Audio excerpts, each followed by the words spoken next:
بہرحال پچھلے جمعے کو اسی اجتماعیت کے حوالے سے بات ہماری یہاں تک پہنچی تھی، جناب جو شخص دو مسلمانوں میں صلح کروانے کا ذریعہ بنتا ہے تو اللہ کے نبی نے فرمایا میں اسے کیا بھائی وہ عمل اس کا نماز سے بہتر، روزے سے بہتر اور صدقے سے بہتر، بلکہ فرمایا کہ اگر کوئی بندہ حق پہ ہونے کے باوجود اپنا مقدمہ چھوڑ دیتا ہے تو اللہ کے نبی نے فرمایا ایسے شخص کو میں جنت کے بیچوں بیچ محل دینے کا ضامن بنتا ہوں۔ یہ ضمانت میں نہیں لے رہا، کون لے رہا ہے؟ میرے آپ کے آقا حضرت محمد مصطفیٰ صلی اللہ علیہ وسلم۔ تو پیاروں، میں نے پچھلے جمعے کو جو آپ کے سامنے تھوڑی سی بات رکھی وہ یہی کہ کیا بھائی ہمیں ایک دوسرے کے درمیان صلح کروانی ہے، خود ناراض ہیں تو راضی ہونا ہے۔ اب سوال ہے کہ بھائی یہ جھگڑا کیوں ہوتا ہے کہ صلح کرانے کی نوبت آئے؟ یہ بھی سمجھنے والی بات ہے، یہ بھی پورا ایک مضمون ہے۔ جناب رسول اللہ صلی اللہ علیہ وسلم کی اس پہ بڑی جامع ایک حدیث ہے، فرمایا المسلم اذا كان يخالط الناس ويصبر على آذاهم خير من مسلم الذي لا يخالط الناس ولا يصبر على آذاهم۔ حضور صلی اللہ علیہ وسلم نے فرمایا کہ مسلمان جو لوگوں سے ملا جلا رہتا ہے، یعنی لوگوں کے ساتھ اٹھک بیٹھک ہے، میل جول ہے، اور جو ہے وہ رشتہ داریوں کی اور نعتوں کی اور تعلقات کو نبھانے والا ہے، فرمایا خیر بہتر ہے اس مسلمان سے جو لوگوں سے کنارہ کشی اختیار کر لے۔ کئی دفعہ ہمارے ساتھ بھی ہوتا ہے، ہم کہتے ہیں نا جی ہم ان کے لیے اچھے نہ برے، ہمارا ان سے کوئی تعلق نہیں، نہ لوگوں سے کوئی تعلق، بالکل کٹ جاتے ہیں، بالکل کٹ جاتے ہیں اور لوگوں کو چھوڑ دیتے۔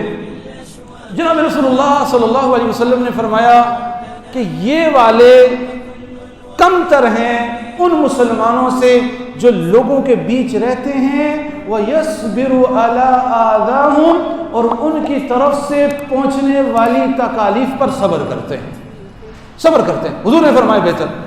اچھا اب سوال ہے، حضور نے اس حدیث میں دو جملے ایسے فرمائے جن کا کوئی ربط معلوم نہیں ہو رہا۔ حضور نے فرمایا جو لوگوں کے درمیان رہتا ہے وہ بہتر ہے، اور لوگوں کی طرف سے پہنچنے والی تکالیف پر صبر کرتا ہے۔ بھئی یہ تو دو جملے ہیں، یہ تو متضاد ہیں، سمجھ نہیں آ رہے۔ ایک طرف حضور فرما رہے ہیں کہ لوگوں کے بیچ میں رہے، اور دوسرا فرما رہے ہیں صبر کرتا ہے لوگوں کے اوپر سے پہنچنے والی تکلیف سے۔ اس کا کیا مطلب؟ تو جناب رسول اللہ صلی اللہ علیہ وسلم کی اس حدیث کا مطلب جو اس حدیث میں آگے وضاحت سے بیان بھی ہو رہا ہے، اور رسول اللہ صلی اللہ علیہ وسلم کی جو آگے احادیث کو نقل کرنے والے محدثین ہیں انہوں نے اس کی تشریح کی ہے۔ اس کا مطلب یہ ہے کہ جو شخص بھی دنیا میں رہے گا اور لوگوں سے میل جول رکھے گا اسے دنیا والوں کی طرف سے تکالیف ضرور پہنچیں گی، اسے تکالیف پہنچیں گی، اسے کوئی کڑوی، کوئی بری، کوئی مزاج کے خلاف بات سننی پڑے گی۔ تو اس حدیث سے ایک بات سمجھ آئی کہ بھائی دنیا میں رہو گے تو بہت کچھ برداشت کرنا پڑے گا۔ کیوں؟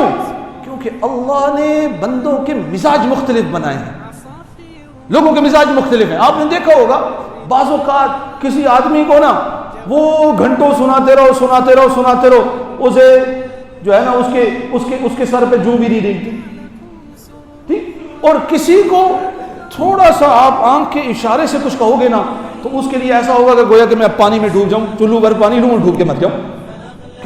مزاج مختلف۔ بعض لوگ ایسے ہوتے ہیں تو طبیعت میں بڑے سخت ہوتے ہیں، چھوٹی سی بات کو آسمان پہ اٹھا لیتے ہیں، چھوٹی سی بات زمین آسمان ایک کر دیتے ہیں۔ بہت سارے ایسے لوگوں کو سناتے رہو، خاموش، نرم مزاج۔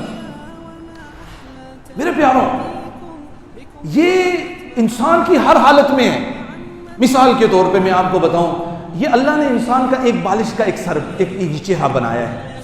اب اندازہ کریں کہ اس چہرے پر 2 آنکھیں ہیں، ایک منہ ہے، ایک ناک ہے، 2 کان ہیں. ایسا ہے کہ نہیں ہے؟ موجود ہے نا، جنرلی سی بات ہے. لیکن اس کائنات میں جتنے بھی لوگ رہ رہے ہیں یہ سارے شکل میں ایک دوسرے سے مختلف ہیں. حالانکہ کان 2 ہیں سب کے، ناک 1 ہے، آنکھیں 2 ہیں. بھئی مختلف کیوں ہیں؟ اللہ نے مختلف بنایا ہے. حالانکہ زمانہ گزر جاتا ہے اس طرح کا، ہاں یہ ضرور کہتے ہیں، بلکہ اس میں بعض اوقات اچنبے کی بات یہ ہوتی ہے کہ کوئی شخص تھوڑا سا ملتا جلتا ہونا، کہتے وہ دیکھو یہ دونوں دیکھو ایک طرح کے ہیں، ٹوئنس ہیں. حالانکہ اشکال تو اس میں ہونا چاہیے تھا یہ سارے مختلف کیوں ہیں، یہ تو ایک طرح کیوں ہونے چاہیے تھے. یعنی اشکال، اعتراض، سوال تو اس بات پہ تھا. تو پتہ چلا اللہ نے بندوں کو مختلف بنایا ہے. اسی طرح یہ جو فنگر پرنٹس ہیں یہ آپ کے علم میں ہر انسان کے مختلف، کوئی بھی آپ دنیا کے کسی کونے میں چلے جائیں آپ کو اس فنگر پرنٹ کا بندہ نہیں ملے گا. اس جو ہے نا فنگر پرنٹ والا آدمی آپ کو نہیں ملے گا. اور یہ بات تو سائنس نے آج ثابت کی. اللہ نے کتنے بھائی 1450 سال پہلے بتا دیا. ہمارے ہم بعض اوقات اشکال ہوتا ہے بھائی کیسے زندہ ہوں گے، ایک دفعہ مر گئے، ایک دفعہ ختم ہو گئے، ایک دفعہ مٹی میں مل گئے اور ریزہ بھی نہیں رہا. تو آج سائنس کے کچھ محققین کہتے ہیں کہ جناب ہمیں تم انگوٹھے کی فنگر پرنٹس دے دو، ہم تمہیں بندے کے تمام خلیے بنا کے دے سکتے ہیں. یہ آج کی سائنس کہتی ہے. اور آج سے 1450 سال پہلے میرا آپ کا اللہ کیا کہہ رہا ہے؟ بلا. لوگ کہتے تھے نا ہم کیسے مٹی ہو جائیں گے اور مٹ جائیں گے اور ختم ہو جائیں گے اور پھر ہم زندہ کیے جائیں گے، ہماری ہڈیوں کو اکٹھا کیا جائے گا. اللہ نے فرمایا بلا قادرین علی ان نسوی بنانا، بلکہ بھائی میں تمہارے پوروں سے یہ فنگر پرنٹ کے ذریعے تمہیں اکٹھا کروں گا اور جسم عطا فرما دوں گا. کب بھائی؟ 1400 سال. سائنس کو آج پتہ چلا. اور ہم بڑے عجیب لوگ ہیں، یہ میرے اندر بھی ہوگا اور ہمارے اندر مسلمانوں کے اندر اکثر ہے، کوئی بات سائنس سے ثابت ہونا تو کہتے ہیں سبحان اللہ، کوئی سائنس نے بھی ثابت کر دیا. اللہ اکبر، اللہ اکبر. وہ بھائی ہم اللہ کے قانون کو سائنس سے سمجھ رہے ہیں. سائنس مخلوق کا بنایا ہوا علم ہے، سائنس مخلوق کا بنایا ہوا علم ہے. کہتے دیکھو جی سائنس میں بھی آتا ہے، سائنس نے بھی ثابت کر دیا. اور پیارو سائنس کیا ہے؟ سائنس نے کہا جی یہ دنیا ایک دھماکہ، بگ بینگ تھیوری آپ نے سنی ہوگی، یہ دھماکے کی شکل میں کی صورت میں وجود میں آ گیا، یہ وجود میں آ گئی. پیارے دھماکے سے نظام دھرم برم ہوتا ہے یا نظام ٹھیک ہوتا ہے؟ وہ کہتے ہیں نا کہ دنیا ٹھیک ہو کے بن گئی. ہم کہتے ہیں بھائی دھماکہ ہو، جب جاپان پہ امریکہ نے دھماکہ کیا تھا تو کئی سالوں تک وہاں پہ جو بچے بھی پیدا ہوتے تھے تو معذور پیدا ہوتے تھے.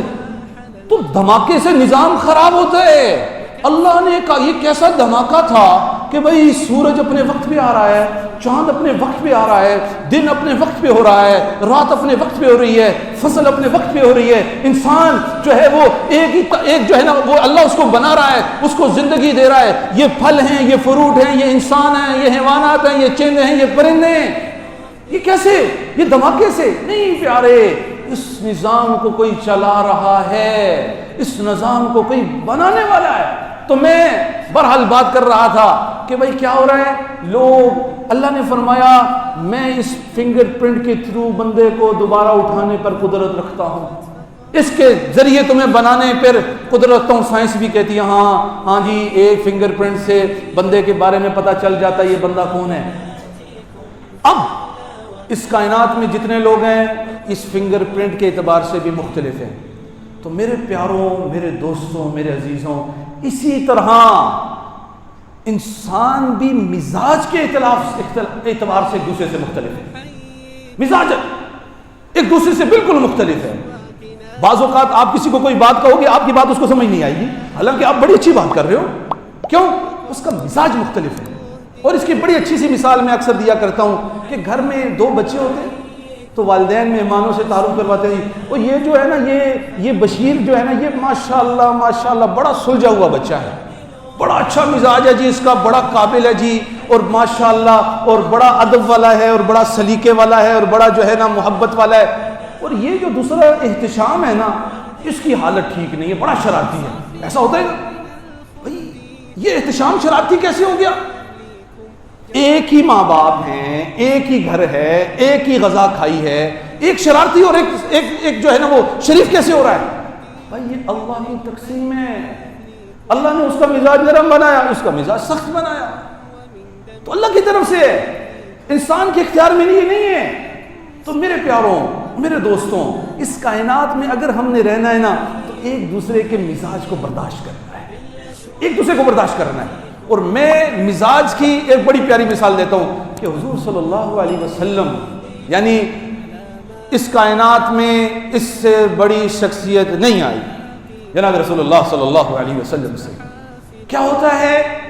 رسول اللہ صلی اللہ علیہ وسلم ایک موقع پر اپنی ازواج سے 1 مہینے تک بات نہیں کرتے، مزاج میں بات آ گئی، کم 1 مہینے تک ان سے کلام نہیں کرتا۔ کون؟ جناب رسول اللہ صلی اللہ علیہ وسلم، جن کا جو رحمت للعالمین اور نرمی ہی نرمی، ایک دفعہ مزاج میں بات آ گئی۔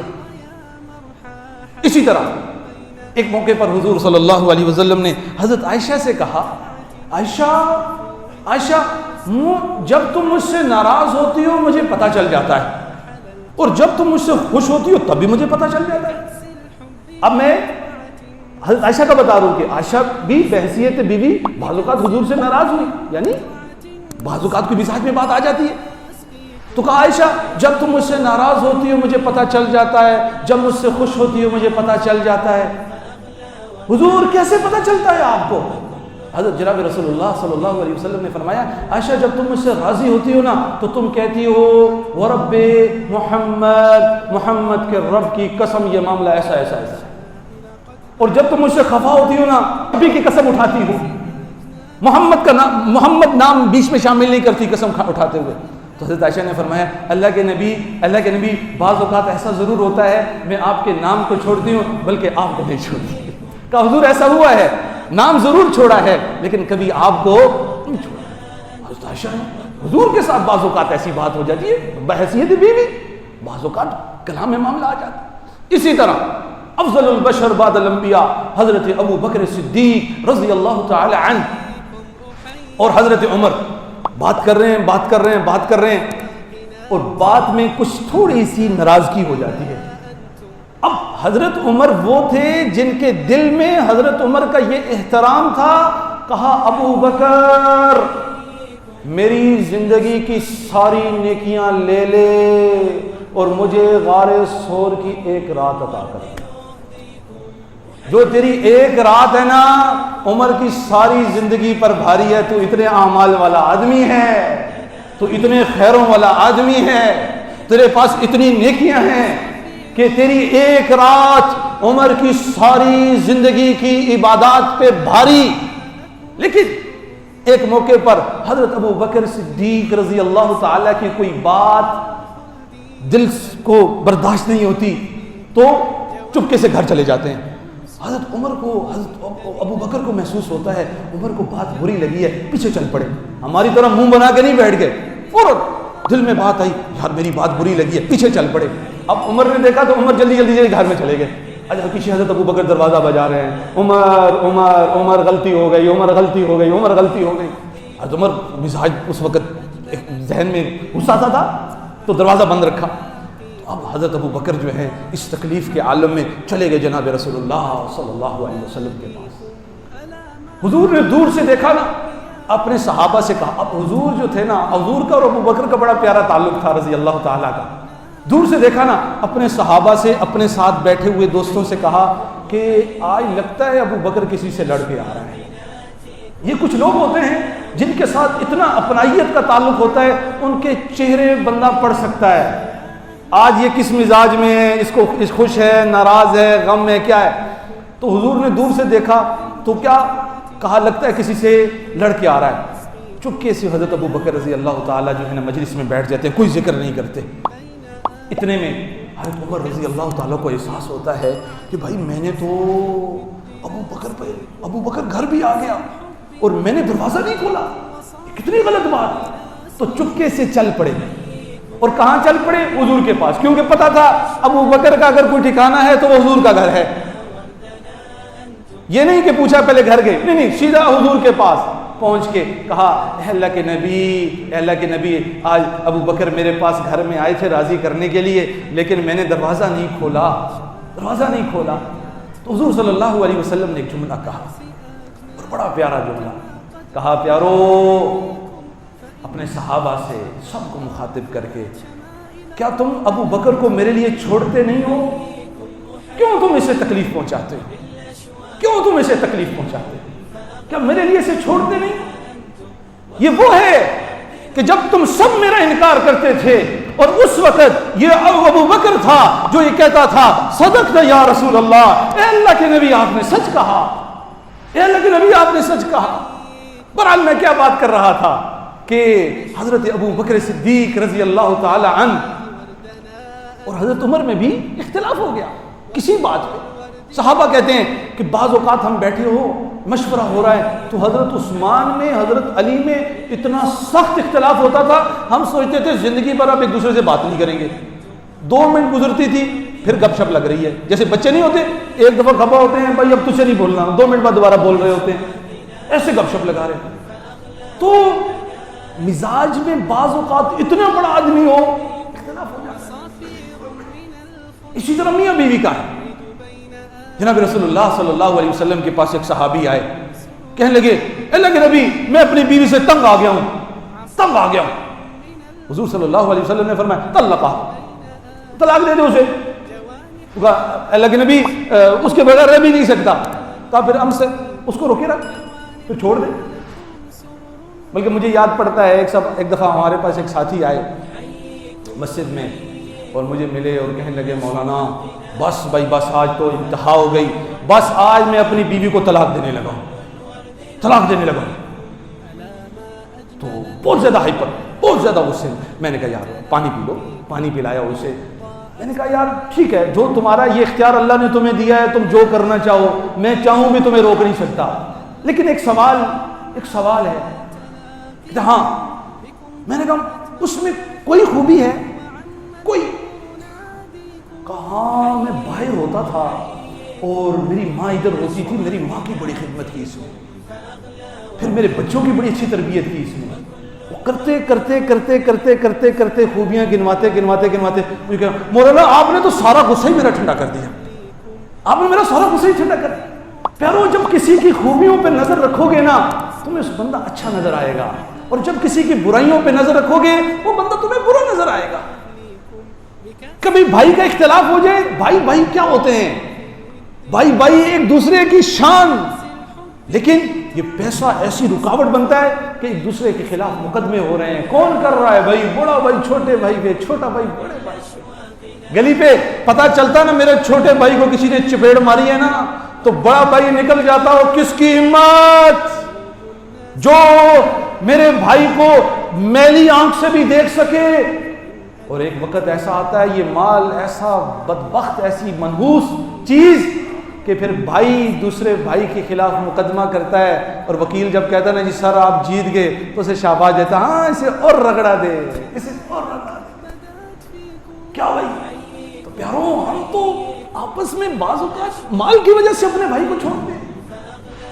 یہ کیا بھائی ہے؟ وہ بھائی وہ تمہارا ماں شریک بھائی ہے. اللہ کا واسطہ ہے میرے پیاروں, میرے دوستوں, کسی کی طرف سے کبھی بھی کوئی تکلیف پہنچی ہے تو پیارو اللہ کا واسطہ دے کر یہ کہتا ہوں تم کیا کرو, معاف کر دو, صبر کر جاؤ, برداشت کر جاؤ. خدا کی قسم اللہ ایسی طاقت بنائے گا کہ تمہارے مقابلے کا کوئی بندہ دنیا میں نہیں ہوگا. رسول اللہ صلی اللہ علیہ وسلم نے ایک مرتبہ قرآن کی ایک آیت صحابہ کو سنائی, فرمایا انما یوفی الصابرون اجرہم بغیر حساب، اللہ صبر کرنے والوں کو بے حساب اجر دیتا ہے۔ کبھی آپ حق پہ ہوئے نا، خاموش ہو جاؤ یہ سوچ کے کہ اللہ نے کہا ہے کہ میں بلینک چیک دوں گا، ان اللہ مع الصابرین۔ کیا بھائی، اللہ کہتے ہیں کبھی کوئی حالات گھر میں خراب ہو جائیں، جھگڑا ہو جائے بھائی بھائی کا، دوست کا، میاں بیوی کا، کیا بھائی صبر کر جا، تو حق پہ، مان لیا تو حق پہ ہے، تو حق پہ ہے، تو حق پہ ہے، لیکن ان اللہ مع الصابرین، اگر تو صبر کرے گا تو اللہ تیرے ساتھ ہوں گے۔ کون؟ رب کائنات، رب العالمین۔ تو میرے پیارو، میرے دوستو، کسی سے بھی خفا ہیں، کسی سے بھی ناراض ہیں، کوئی رشتہ توڑ رکھا ہے 10 سال 20 سال 25 سال نہ جانے کتنے ہوں گے، آج ان سب سے معافی مانگ لیں، معافی مانگ۔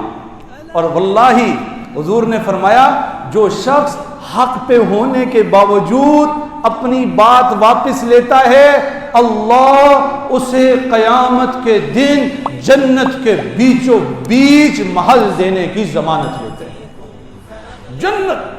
اور حضور ضامن ہیں۔ آج کل سٹامپ پیپر ہوتا ہے، ہم کہتے ہیں جی میرے پاس سٹامپ ہے، سٹامپ ہے، اور حضور ضامن بن رہے ہیں۔ تو پیاروں، کسی سے بھی خفا ہیں، آپ کی غلطی نہیں بھی ہے تو آج کوشش کرنا ان سب بھائیوں سے جو ہے دوبارہ بات کرنی اور انہیں راضی کرنا۔ کون کون تیار ہے بھائی؟ سب ہاتھ کھڑا کریں، سب راضی ہوں گے؟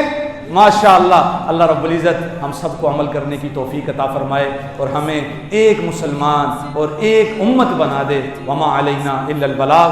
اب سنت ادا کر لیجیے۔